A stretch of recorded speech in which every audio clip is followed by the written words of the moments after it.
യഥാർത്ഥത്തിൽ അവിശ്വാസ പ്രമേയവും പ്രതിയുടെ രണ്ടും രണ്ടാണ്. പ്രതിയെ പിടിക്കേണ്ടത് ആരാ?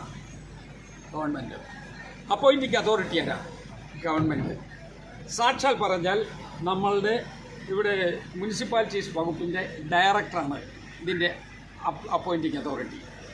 ആ അപ്പോയിൻറ്റിംഗ് അതോറിറ്റിക്കല്ലേ ശിക്ഷ നടപടി എടുക്കാൻ അധികാരം? ഗവൺമെൻറ്റിലെ ആ കാര്യത്തിനകത്ത് ശിക്ഷ നടപടി എടുക്കേണ്ടത് അവർ കുറ്റം കാണിച്ചവരെ പിടിക്കുന്നതേ ഇല്ല, നേരെ ജനപ്രതിനിധികളുടെ പിന്നാലെ പായുകയാണ്. അവരെ പിടിക്കാം, ആളിളക്കുകയാണ്. അങ്ങനെ വലിയ ഉത്സവ പറമ്പിൽ ബഹളം ഉണ്ടാക്കുന്നത് പോലെ ഒരാളിനെ പിടിക്കാൻ ഇവരിറങ്ങിയിരിക്കുകയാണ്. ആരാ നടപടിയെടുക്കേണ്ടവരാ? എവിടെ പോയി ഈ പ്രതി? എവിടെ? ഞങ്ങളുടെ ചോദ്യം അതാണ്. ഈ പ്രതി എവിടെ? കേരളത്തിനകത്താണോ? കേരളത്തിന് പുറത്താണോ? ഇന്ത്യക്ക് പുറത്താണോ? എവിടെ പോയി? ഈ പ്രതിയെ വാണ്ടഡ് ക്രിമിനലായിട്ട് പ്രഖ്യാപിച്ചിട്ടുണ്ടോ? ഈ പ്രതിയുടെ വാണ്ടഡ് ക്രിമിനലാണെങ്കിൽ പത്രത്തിൽ പരസ്യം കൊടുക്കണ്ടേ? എന്തോ അവരെടുത്തോട്ടെ, ഒരു കുഴപ്പമില്ല. ഞങ്ങളുടെ ഒളിപ്പീര് പണിയൊന്നും ഞങ്ങൾക്കുള്ളതല്ല. അവരെ അത് ഒപ്പിക്കാൻ വേണ്ടി അവരുടെ ഒളിപ്പീര് പറയുന്നതാണ്. അതൊന്നും നടക്കില്ല. അതൊക്കെ പഴയ ഏർപ്പാട്. ഈ പുതിയ തലമുറയോട് ആ വർത്തമാനം പറഞ്ഞിട്ടൊന്നും ഒരു കാര്യമില്ല. എവിടെ പോയി? അപ്പോൾ ഒളിപ്പിച്ചു എന്നുള്ളത് സമ്മതിക്കുന്നല്ലോ. ഒളിപ്പിച്ചു എന്നുള്ളത് സമ്മതിക്കുന്നല്ലോ. എങ്കിൽ ഇന്നത്തെ കാലാവസ്ഥയിൽ ഒളിപ്പിക്കാൻ പറ്റുന്ന ആളുകൾ ആരാ? ആർക്കാ അതിനുള്ള ശക്തി? ഞങ്ങൾക്കില്ല. ആർക്കാ അതിനുള്ള ശക്തി? പിടിക്കാത്തിടത്തോളം കാലം ഒളിച്ചതാണ്.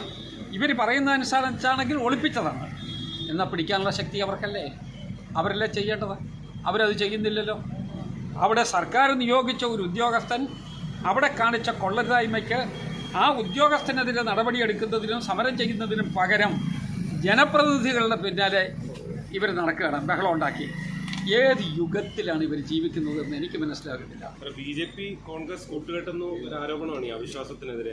പരസ്യമായിട്ട് ചോദിച്ചല്ലോ അവർ പരസ്യമായിട്ട് ചോദിച്ചല്ലോ പിന്തുണയ്ക്കണമെന്ന്. അതിനെക്കുറിച്ച് ഉണ്ടായ ബഹളം വേറെ കിടക്കുകയല്ലേ. ഞങ്ങൾ ഈ കാര്യത്തിനകത്തൊക്കെ വളരെ സുതാര്യമായ കാഴ്ചപ്പാടാണ്. ഞങ്ങളിവിടെ നടക്കുന്ന വികസന പ്രവർത്തനം നടക്കട്ടെ. ഈ മുനിസിപ്പാലിറ്റിയിലെ വികസന പ്രവർത്തനമെല്ലാം ഇങ്ങനെയുള്ള ആളുകളെ വെച്ച് തകർത്തുകൊണ്ടേ ഇരിക്കുകയല്ലേ ഇവർ. ഉദ്യോഗസ്ഥന്മാരെ കൊണ്ടുവെക്കും, 6 മാസം കൊണ്ട് മാറ്റും. ഒരിടത്തും വേണ്ടാത്ത ആളുകളെ ഇങ്ങോട്ട് പിന്നെയും വെക്കും. അവർ കസേരയുടെ മേളിൽ തപസ്സിരിക്കുകയാണ്. ബാക്കിയുള്ള ആളുകൾ ഫയലിനകത്ത് കിടന്നുറങ്ങുകയാണ്. വികസന പ്രവർത്തനം ഇല്ലാതെ പോവുകയാണ്. ആർക്കാ നഷ്ടം? അത് ആ നഷ്ടം ഉണ്ടാക്കിയതിൻ്റെ ഒന്നാം പ്രതികൾ ഇവരല്ലേ? അവരല്ലേ അതിന് ഉത്തരവാദികൾ?